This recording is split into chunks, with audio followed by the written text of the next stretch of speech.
Welcome to prime nine. Come to the point. ఈ రోజు మన కమ్ టు ద పాయింట్ కార్యక్రమంలో మనం మాట్లాడుకునే పాయింట్ ఏంటి అంటే 70 ఏళ్లలో 40 మంది అయితే ఉత్తరాంధ్ర నుంచి వచ్చి రాజకీయ పదవులు అనుభవించారు. కానీ ఉత్తరాంధ్రని ఉత్తుత్తి ఆంధ్ర కింద మాత్రమే మార్చేశారు.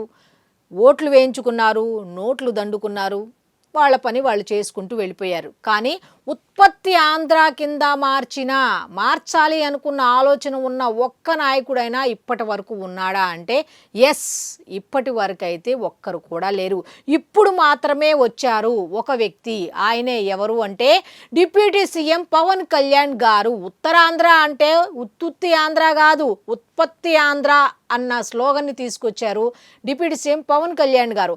అయితే నిన్న చాలామంది మాట్లాడుకుంటున్న మాట, చాలామంది ఛానల్స్ మాట్లాడుకుంటున్న మాట ఏమిటి అంటే ఆర్సెల్ఆర్ మిత్తల్ అలాగే నిప్పల్ స్టీల్ ప్లాంట్కి సంబంధించి శంకుస్థాపన చేశారు. ముఖ్యమంత్రి నారా చంద్రబాబు నాయుడు గారు శంకుస్థాపన చేశారు. దాంట్లో డిప్యూటీ సీఎం లోకేష్ అలాగే మిగతా మంత్రులు పాల్గొన్నారని ఎంతసేపు ఇదే చెప్తున్నారు. వెనుకబడిన ఉత్తరాంధ్ర జిల్లాను ఇప్పుడు అభివృద్ధి పదంలో నడుపుతున్నారు అంటున్నారు. కానీ గతంలో ఎవరు ఎందుకు చేయలేదు, ఇప్పుడు మాత్రమే ఎందుకు చేస్తున్నారు అనే దాని మీద ఎందుకు కాన్సన్ట్రేషన్ చేసి ఏ ఛానల్లో కూడా చెప్పలేదు అనేది ఈరోజు మనం ఖచ్చితంగా మాట్లాడుకుందాం. దాదాపు 40 మంది 70 ఏళ్లలో 40 మంది వచ్చారు. కానీ ఎవ్వరు ఇంతవరకు కూడా ఉత్తరాంధ్ర వైపు రోడ్డు ముఖం చూసిన వాళ్ళు లేరు. ఒకే ఒక వ్యక్తి చూశారు. అలాగే వీళ్ళకి ఏం కావాలి అన్నది ఆలోచించి పక్క నుండి మరీ చేయిస్తున్నారు. ఆయనే చేస్తున్నారా, ఆయన వల్లే చేస్తున్నారా అంటే ఆయనే చేయాల్సిన అవసరం లేదు. రాజకీయాల్లోకి రావాలి అని ఎందుకు అన్నారు అనేది ఇదిగో ప్రతి పదవి బయట ఉంటే ఒకలా ఉంటుంది, పదవిలో ఉంటే ఒకలాగా ఉంటుంది అని ఆయన పదే ఎందుకు చెప్పారు అంటే పదవిలో ఉంటే ఆ పనిని 5 రోజుల్లో చేసేదాన్ని 1 రోజులో చేయొచ్చు అని ప్రూవ్ చేశారు. అయితే ఇంతకీ ఈ ఉత్తరాంధ్ర అనేది ఉత్తుత్తి ఆంధ్ర నుంచి ఉత్పత్తి ఆంధ్రగా ఏ విధంగా మారింది అనేది ఖచ్చితంగా ఈరోజు మనం మాట్లాడుకోవాల్సిన కమ్ టు ద పాయింట్లో ముఖ్యమైన పాయింట్. కాబట్టి ఇక నేను పాయింట్లోకి అయితే వెళ్ళిపోతా.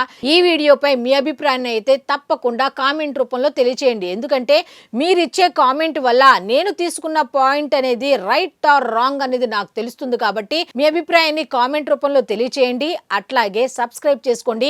10 మందికి అయితే షేర్ తప్పకుండా చేయండి. పని చేస్తున్నారు కాబట్టి ప్రతిసారి చెప్పుకునే మాట 10 మందికి షేర్ చేయాల్సిన బాధ్యత మనపై ఉంది. కాబట్టి నేను చెప్పేది 10 మందికి అయితే షేర్ చేసే బాధ్యత మీరు తీసుకోండి అంటూ ఇక పాయింట్లోకి వెళ్ళిపోదాం. ఉత్తరాంధ్ర భాషను, యాసను కించపరచకండి, గౌరవించండి అంటూ చెప్పిన ఒకే ఒక వ్యక్తి ఎవరయ్యా అంటే డిప్యూటీ సీఎం పవన్ కళ్యాణ్ గారు. ఎన్నికల ముందు ప్రచార సభలకు వెళ్ళి ఆయన చెప్పిన మాట ఏమిటో తెలుసా? మీకున్న ఆలోచనలు నాతో పంచుకోండి, ఉత్తరాంధ్ర అంటే నాకు ప్రాణం అంటూ బైబయ్యే బంగారు రవణమ్మ అంటూ వెలుగెత్తి పాడారు పాట. అది ఆయనకే సాధ్యం. అలాగే కిళ్ళి కిళ్ళి కిళ్ళి బాగుందే నాగమల్లి అంటూ కూడా ఇంకొక పాట కూడా పాడారు, ఆయనే పాడారు. సో ఎంత గౌరవం ఉత్తరాంధ్ర అనేది కేవలం సినిమాల్లో లాగా మాత్రమే వాడి వదిలేయలేదు. ప్రచార సభల్లో కూడా ఉత్తరాంధ్ర ప్రజల గౌరవాన్ని, భాషను, యాసను గౌరవిస్తూ ఆయన మీ మనోభావాలు నాతో షేర్ చేసుకోండి, నేను గౌరవిస్తా, మీకేం కావాలో నేను పదవిలో ఉంటే మాత్రం ఖచ్చితంగా చేసి తీరతా అన్నారు. చేసి తీరారు. అది ఏ విధంగా అంటే ముఖ్యమంత్రి నారా చంద్రబాబు నాయుడు గారి మాటల్లోనే విందాం. ఇది పవన్ కళ్యాణ్ గారి గురించి మనం గొప్పగా చెప్పుకుంటున్న మాటలు కావు. ఈ రోజు మిత్రుడు పవన్ కళ్యాణ్ గారిని మనస్ఫూర్తిగా అభినందిస్తున్నా. నేను ఏ పని తలపెట్టినా అన్కండిషనల్ సపోర్ట్ ఇచ్చినటువంటి మిత్రుడు పవన్ కళ్యాణ్ ని మరొకసారి అభినందిస్తున్నా.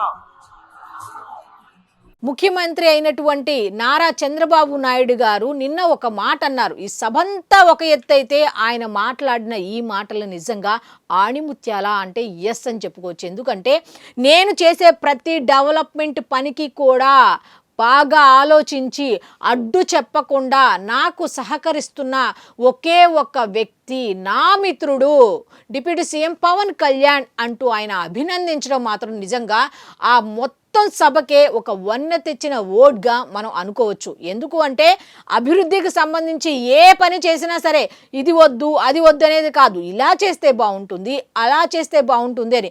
గతంలో కూడా శాసనసభలో మనం చూసాం. ఏమని? ఈ మోడల్ డ్రైనేజీకి సంబంధించి, అలాగే వాటర్ జల్ జీవన్ మిషన్కి సంబంధించి వాటర్ ఇచ్చే విధానం హైబ్రిడ్ మోడల్ అయితే బాగుంటుంది, మనం సోర్సబుల్ వాటర్ ఇవ్వటం కన్నా కూడా ఈ హైబ్రిడ్ వాటర్ ఇస్తే బాగుంటుంది అనగానే, అవునా ఎందుకు ఏంటి పవన్ కళ్యాణ్ అని సీఎం అడగంగానే ఆయన చెప్పిన విధానాన్ని శాసనసభలో ఒక ముఖ్యమంత్రి పొగిడారు అంటే పవన్ కళ్యాణ్ గారిని మనం అర్థం చేసుకోవచ్చు. పవన్ కళ్యాణ్ గారి దూరదృష్టి, ప్రజా సమస్యలు ఎంత డెప్త్గా తెలుసుకుంటారు అనేది.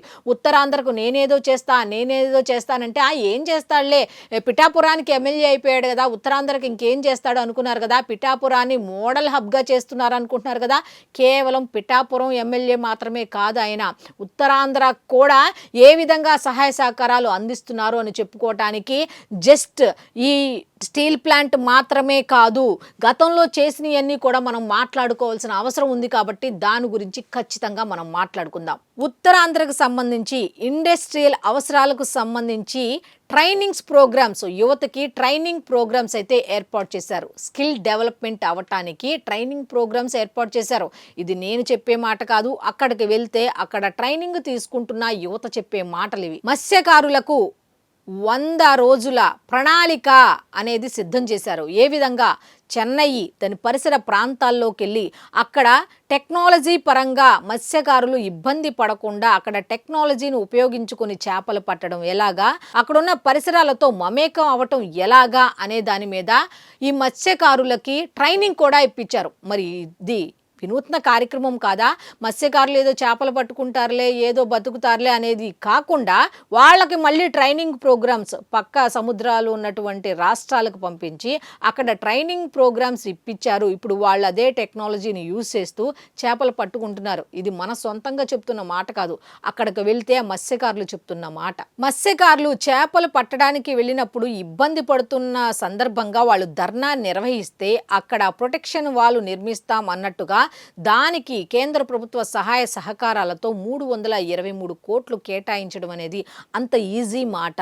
ఒకసారి ఇది నేను చెప్తున్న మాట కాదు, అక్కడికి వెళ్తే తెలుస్తుంది వాస్తవాలు ఏంటి అనేవి. ఇక రూరల్ డెవలప్మెంట్ కింద కనుక ఒక్కసారి మనం అబ్జర్వ్ చేస్తే 4000 కిలోమీటర్ల మేర రోడ్లు, డ్రింకింగ్ వాటర్, ఎలక్ట్రిసిటీ, ఇప్పటికీ రహదారులు లేని గ్రామాలు ఉన్నాయి అక్కడ, కరెంటు లేని గ్రామాలు ఉన్నాయి అక్కడ, నీళ్ల సదుపాయం లేని గ్రామాలు ఉన్నాయి అక్కడ. వాటిని ఒక్కొక్క దాన్ని గుర్తించి ఆయన పని చేసుకుంటూ వస్తున్నారు. గ్రామీణాభివృద్ధి అంటే కేవలం మన చుట్టూ ఉన్న గ్రామీణ ప్రాంతాలే కాదు, అన్ని జిల్లాల్లో మారుమూల గ్రామీణ ప్రాంతాలు ఉన్నాయి, వాటిని కూడా గుర్తించి అక్కడ కూడా రోడ్లు వేస్తున్నారు అంటే ఆయన దార్శనికత, ముఖ్యంగా ఉత్తరాంధ్ర జిల్లాల వైపు ఆయన ఫోకస్ ఎంత ఉంది అనేది ఒకసారి ఆలోచిద్దాం. ఇప్పుడు పార్వతీపురం మన్యం కానీ లేకపోతే పాడేరు కానీ అటువంటి ప్రాంతాల్లో చూస్తే అక్కడ జనసేన లేదు, లేకపోతే టీడీపీ లేదు, కూటమి లేదు, వేరే వాళ్ళు ఉన్నారు. అయినప్పటికీ ఆ ప్రాంతాలను అంత డెవలప్మెంట్ స్థాయికి తీసుకెళ్తున్నారు. ఒక్కొక్క గ్రామాన్ని ఆయన దృష్టికి వచ్చిన ప్రతి సమస్యను కూడా పరిష్కరిస్తున్నారు. అంతెందుకు, చిన్న పిల్లలతో వీడియోలు చేయించి సోషల్ మీడియాలో పోస్ట్ చేస్తుంటే దానికి ఆయన రియాక్ట్ అవుతున్నారంటే అంతకన్నా దార్శనికత ఏం కావాలి ఆయన గురించి చెప్పాలంటే? ఎంతసేపు నిన్న ఒక్కదాని గురించి కార్యక్రమం గురించి మాట్లాడుకుంటున్నారు. గతంలో 70 ఏళ్లలో 40 మంది చేయలేనిది ఎప్పుడైతే ఈయన డిప్యూటీ సీఎంగా, గ్రామీణాభివృద్ధి శాఖ మంత్రిగా, పంచాయతీరాజ్ శాఖ మంత్రిగా పదవీ బాధ్యతలు స్వీకరించారో అప్పటి నుంచి రోడ్లు ఇదే, సోషల్ మీడియా అంతా ఇదే. ఆ రోడ్లు అప్పుడు లేవు, ఈ రోడ్లు వచ్చాయి, ఆ రోడ్లు అప్పుడు లేవు, ఇప్పుడు వేస్తున్నారు, ఇన్ని కిలోమీటర్ల మేర వేస్తున్నారు, గ్రామీణ ప్రాంత ప్రజల కలల సాకారం అయ్యింది ఈ విధంగా అంటూ చెప్పుకుంటూ వస్తున్నారు. అంటే ఒక వ్యక్తి, ఒక శక్తి సమాజ స్పృహ ఉంటే, సామాజిక స్పృహ ఉంటే ఏ విధంగా పనిచేస్తాడు అని చెప్పడానికి ఇతను ఒక్కడే ఉదాహరణ. 10 సార్లు, ఇప్పటికీ నేను ఒక 5-6 సార్లు వాడుంటానేమో, 70 ఏళ్లలో ఎవ్వరూ చేయలేదు ఉత్తరాంధ్రకి. 40 మంది నాయకులు వచ్చారు, పదవులు అనుభవించారు, వెళ్ళిపోయారు. కానీ ఒక్కడు మాత్రమే వచ్చి పక్క నుండి పనిచేస్తున్నాడు. అదే చంద్రబాబు నాయుడు గారు ఒక్కళ్ళే చేశారా, లేకపోతే నారా లోకేష్ గారు ఒక్కళ్ళే చేశారా, లేకపోతే పవన్ కళ్యాణ్ ఒక్కళ్ళే చేశారా అంటే మరి 70 ఏళ్లలో ఈ 40 మంది నాయకులు ఉన్న వాళ్ళల్లో వాళ్ళు ఎవరైనా ఆ టైంలో ముఖ్యమంత్రిగా చంద్రబాబు నాయుడు గారు కూడా ఉన్నారు కదా, ఆ 40 మందిలో కొంతమంది అయినా వెళ్ళి ఈ చంద్రబాబు నాయుడు గారితో మాట్లాడి ఉత్తరాంధ్రకి ఏమన్నా చేశారా? మరి అప్పుడు చేసుంటే ఇప్పుడు రోడ్లు లేని గ్రామాలు ఎందుకు వస్తున్నాయి బయటికి? ఒకసారి ఆలోచించండి ఎవరైనా సరే. కాకపోతే ఇక్కడ మనం ఆలోచించుకోవాల్సింది ఏంటి అంటే, పదవిలో ఉండి మనమే చెయ్యాలని కాదు, ఇది విధంగా చేద్దాం, ఆ విధంగా ముందుకు వెళ్దాం అంటూ సీఎం గారితో మాట్లాడి పని చేయించడం అనేది కూడా ఒక గొప్ప టాస్క్ అనే చెప్పాలి. ఇతను చెప్తే మనం చేసేది ఏంటి అనే ఆలోచన అతనికి లేదు. ఎవరికి? ముఖ్యమంత్రి నారా చంద్రబాబు నాయుడు గారికి లేదు. ఎందుకు అంటే పవన్ కళ్యాణ్ ఏది చేసినా కరెక్ట్గానే చేస్తాడు, ఆలోచించి చేస్తాడు, అతని ఐడియాలజీ బాగుంటుంది అన్న గౌరవం ఆయనకు ఉంది కాబట్టే పవన్ కళ్యాణ్ గారిని ప్రతి సభలో కూడా ఈయన ముఖ్యమంత్రి గారు గౌరవించడం జరుగుతోంది. ఆయన గౌరవించారు కదా అని చెప్పి ఆయన తలకెక్కి కూర్చోలా, ఆయన కూడా తిరిగి ఏదో అంటారు కదా, నమస్కారానికి తిరిగి ప్రతి నమస్కారం చేయటం సంస్కారం అన్నట్టుగా ఆ సంస్కారాన్ని కూడా ఎంత బాగా చెప్తారు ప్రతి సభలో కూడా ఈ డిప్యూటీ సీఎం పవన్ కళ్యాణ్ అనేది. వీడియో కాన్ఫరెన్స్ స్టార్ట్ అయిన 18 నెలల్లో ఈ రోజున 1,30,000 కోట్లతోటి ఈ పరిశ్రమకి ఈ రోజున మనం ఫౌండేషన్ స్టోన్ వేయటం మనస్ఫూర్తిగా speed of business, is of business అనే కాన్సెప్ట్కి ఒక నిలువెత్తు తార్కాణం, నిలువెత్తు నిదర్శనం. దీన్ని ముందుని నడిపిస్తున్న నారా చంద్రబాబు గారికి మనస్ఫూర్తిగా నా ధన్యవాదాలు. చంద్రబాబు నాయుడు గారు దార్శనికత గల నాయకులు, దూరదృష్టి గల నాయకులు. ఆయన ఆలోచన విధానం చాలా అద్భుతం. ఆయన అడుగుజాడల్లో మేము నడుస్తూ ఆంధ్రప్రదేశ్ అభివృద్ధికి ముందుకు వెళ్తామని ప్రతి సభలో చెప్తారు. ప్రతి సమావేశంలో కూడా ఇదే చెప్పుకుంటూ వచ్చారు. ఆయన మార్గంలో మేము వెళ్తాం అన్నట్టుగా. అంటే ఇక్కడ మనం గమనించాల్సింది, వాళ్ళు అభివృద్ధి సంక్షేమం అనేది 2 కళ్ళుగా భావించి వాళ్ళు ఆంధ్రప్రదేశ్కి ప్రజెంట్ అయితే 2 కళ్ళు ఎవరు అంటే ముఖ్యమంత్రి నారా చంద్రబాబు నాయుడు గారు, ఉప ముఖ్యమంత్రి పవన్ కళ్యాణ్ గారు, ఆ పైన ప్రధానమంత్రి నరేంద్ర మోదీ గారు అని చెప్పొచ్చు. ఎందుకు అంటే ప్రధానమంత్రి నరేంద్ర మోదీ గారి ప్రోద్బలంతో కేంద్రం నిధులు ఇవ్వాలి కాబట్టి సఖ్యతగా ఉంటూ ఆ నిధులు తీసుకొచ్చి రాష్ట్ర అభివృద్ధికి అలాగే బాటలు వేస్తున్నారు. అలాగే పారిశ్రామికవేత్తలు కూడా ముందుకు వస్తున్నారు. ఎందుకంటే పెట్టుబడులు పెట్టడానికి ఇప్పుడు దేశవ్యాప్తంగా ఓవరాల్గా చూస్తే Andhra Pradesh is the best state అన్నట్టుగా వాళ్ళంతటా వాళ్లే వచ్చి పరిశ్రమలు పెడుతున్నారు. అందుకు ఉదాహరణే నిన్న అనకాపల్లిలో శంకుస్థాపన చేయబడిన ఈ స్టీల్ ప్లాంట్ అనేది ఒక మంచి ఉదాహరణగా మనం చెప్పుకోవచ్చు. ఇదంతా ఎవరి చొరవ అంటే డిప్యూటీ సీఎం పవన్ కళ్యాణ్కి మాత్రమే ఈ క్రెడిట్ దక్కుతుందా అంటే ఎస్ అనే చెప్పొచ్చు. నేను ఇందాక కూడా చెప్పా, 70 ఏళ్లలో చాలామంది వచ్చారు, అప్పుడు జరగంది ఇప్పుడు మాత్రమే ఎందుకు జరుగుతుంది అంటే పవన్ కళ్యాణ్ గారు ఒక అడుగు ముందుకు వేసి సహాయ సహకారాలు తీసుకుంటూ ఉత్తరాంధ్ర ప్రజలకు న్యాయం చేస్తున్నారు. యువత వలస వెళ్ళిపోకుండా ఉద్యోగ అవకాశాలు కల్పిస్తున్నారు. ఈ పరిశ్రమ రావటం వల్ల దాదాపు 1,00,000 మందికి పరోక్షంగా ప్రత్యక్షంగా ఉద్యోగ అవకాశాలు కలుగుతాయి కాబట్టి ఆయన ముందుకు వచ్చారు. ఈ పారిశ్రామికవేత్తలని ఆహ్వానించడంలో కానీ చంద్రబాబు నాయుడు గారి ఆలోచనలకు అనుగుణంగా ముందుకు వెళ్ళటం కానీ ఆయన ఆలోచనలు చంద్రబాబు నాయుడు గారి దగ్గర పెట్టడం కానీ చూస్తే ఉత్తరాంధ్ర అభివృద్ధి ఇంతటితో ఆగలేదు, ఇంకా ఖచ్చితంగా పరుగులు పెడుతుంది. ఫ్యూచర్లో ఉద్యోగాల కోసం యువత వలస వెళ్లాల్సిన అవసరమే లేదు. చాలామంది కూడా ఇప్పటి వరకు కూడా మొన్న ఈ మధ్యకాలంలో కూడా ఇక్కడ నుంచి ఉద్యోగాల కోసం పక్క దేశాలకు వెళ్ళి ఇబ్బంది పడుతున్న వాళ్ళు చాలామందిని కూడా మనం చూసాం. మరి అటువంటి వలసలు ఆపాలి అంటే ఇలాంటి పరిశ్రమలు తీసుకురావాల్సిన ఆవశ్యకం ఎంతైనా ఉంది కాబట్టి ఈ ఉద్దేశంతో వాళ్ళిద్దరూ ముందుకు వెళుతున్నారు. మరో 15 ఏళ్ళు అంటున్న వాళ్ళకి మనం కూడా మన సహాయ సహకారాలు అందిస్తూ తోడ్పాటు అందించాల్సిన అవసరం ఉంది కాబట్టి ఇది కేవలం అభివృద్ధి అనేది ఉత్తరాంధ్ర జిల్లాలకు మాత్రమే కాదు, రాష్ట్ర వ్యాప్తంగా అభివృద్ధి జరగాలి. ప్రపంచ పటంలో ఆంధ్రప్రదేశ్ మొదటి స్థానంలో నిలవాలి అన్న వాళ్ళ ఆశయాలకు అనుగుణంగా మనం కూడా వాళ్ళకి చేయూతను అందిద్దాం అంటూ ఈ కమ్ టు ద పాయింట్ కార్యక్రమంలో మీకు నేను విజ్ఞప్తి చేస్తున్నాను. సో ఇది ఈనాటి కమ్ టు ద పాయింట్ కార్యక్రమం. చూశారు కదా, ఈ వీడియో ఫుల్గా చూసి మీ అభిప్రాయాన్ని ఖచ్చితంగా అయితే కామెంట్ రూపంలో తెలియచేయండి.